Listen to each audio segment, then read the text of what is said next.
कल मेरे भाई का रिजल्ट आया। मैं रविश का प्रशंसक हूँ, इसलिए हजार लानत भेजता हूँ उस पेपर पर जिस पर क्वेश्चंस लिखे हुए थे और मेरा भाई फेल हो गया।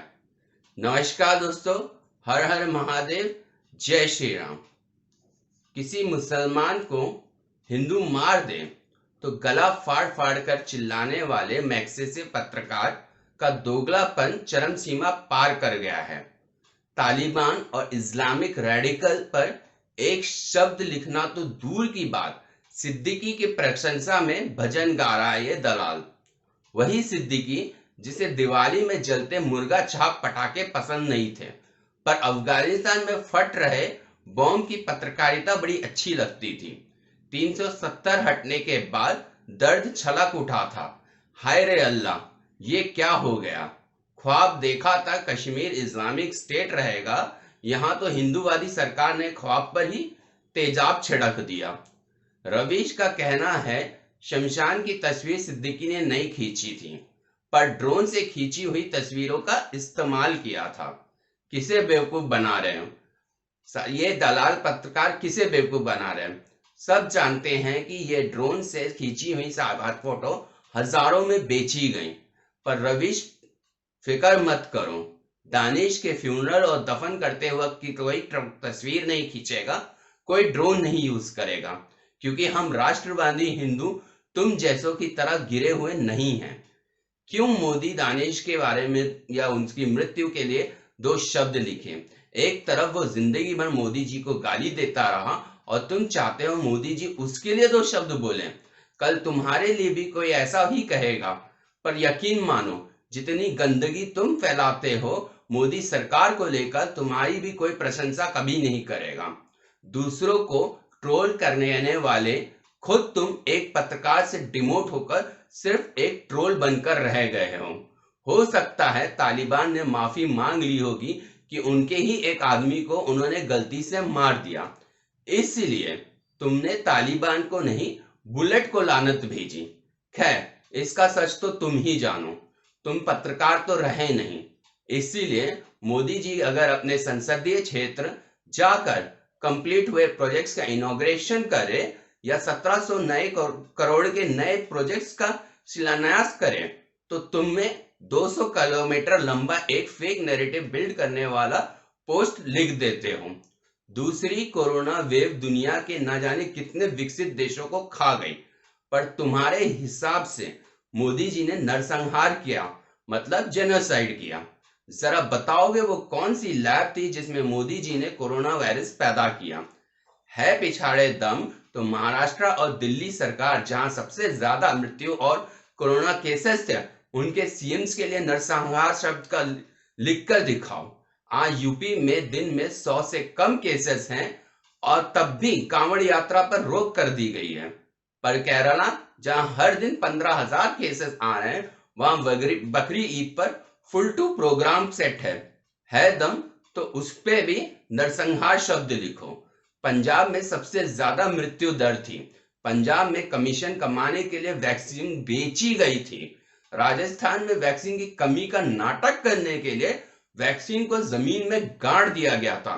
ऑक्सीजन कंसेंट्रेटर जो 35,000 का आने वाला था, उसे 1.25 लाख में खरीदा गया ताकि बिचौलियों को कमीशन दिलवाया जा सके। वेंटिलेटर्स को प्राइवेट हॉस्पिटल्स को रेंट पर दिया गया पैसा कमाने के लिए। झारखंड में कूड़ा उठाने वाली गाड़ी लाशें ढो रही थी। केजरीवाल ने ऑक्सीजन पर झूठ बोल जरूरत से 4 गुना ज्यादा ऑक्सीजन मांगी। बाकी स्टेट्स में ऑक्सीजन की इससे कमी हुई। मैं जानता हूं तुझ में इतना दम नहीं कि तू इन सब के बारे में या इन सब के खिलाफ कुछ बोल दे या लिख दे, क्योंकि तू पिद्दी पत्रकार है। 10 जनपद के बाहर मुंह बाय खड़ा रहता है 2 बिस्कुट के टुकड़े के इंतजार में। मोदी जी बनारस के सांसद हैं। घाटों की सफाई से लेकर काशी कॉरिडोर की नींव रखी थी 2014 में। इसको आगे बढ़ाते हुए नए प्रोजेक्ट्स का शिलान्यास भी किया। 1500 करोड़ के प्रोजेक्ट्स कंप्लीट हो गए, जिनमें इंटरनेशनल कन्वेंशन सेंटर मुख्य रहा, पर रविश को सिर्फ सीवर लाइन और जेल की दीवार ही का हो रहा इनॉग्रेशन ही दिखा। खैर, किसी भी शहर में सीवर लाइन को दुरुस्त करने एक जरूरी कार्य में आता है। रविश इसको जानकर भी नकार देता है। दूसरे प्रोजेक्ट्स जो कंप्लीट हुए हैं वो है 100 बेड्स का एमसीएच विंग बीएचयू में, मल्टी लेवल पार्किंग फैसिलिटी आरओएसएल्स for tourism development on Ganga river, 3 lane Varanasi Ghazipur highway. पर मजाल है रवीश ने इन डेवलपमेंट प्रोजेक्ट्स के उल्लेख कर दिया हो अपने पोस्ट में। मोदी के इस प्रोग्राम में आए लोगों ने कोरोना नियमों का पालन किया, temperature checking, mask, distancing, RTPCR report वगैरह वगैरह। पर रवीश जानकर अपने पोस्ट में संदेह उत्पन्न करने की कोशिश करता है। प्रियंका वाड्रा की चुनावी रैली, समाजवादी पार्टी की पाकिस्तान जिंदाबाद वाली रोड शो, दिल्ली बॉर्डर पर बिना मास्क और डिस्टेंसिंग के बैठे लोगों से कोरोना इस देश में नहीं फैलता है। बस मोदी कोई प्रोग्राम कर ले तो उससे कोरोना फैलना शुरू हो जाता है। कांवड़ यात्रा भी यूपी सरकार ने रोक दी है, पर सरकार फैसला लेती उससे पहले रवीश अपने घोड़े पर से कूद गए और सरकार को गाली देने लगे।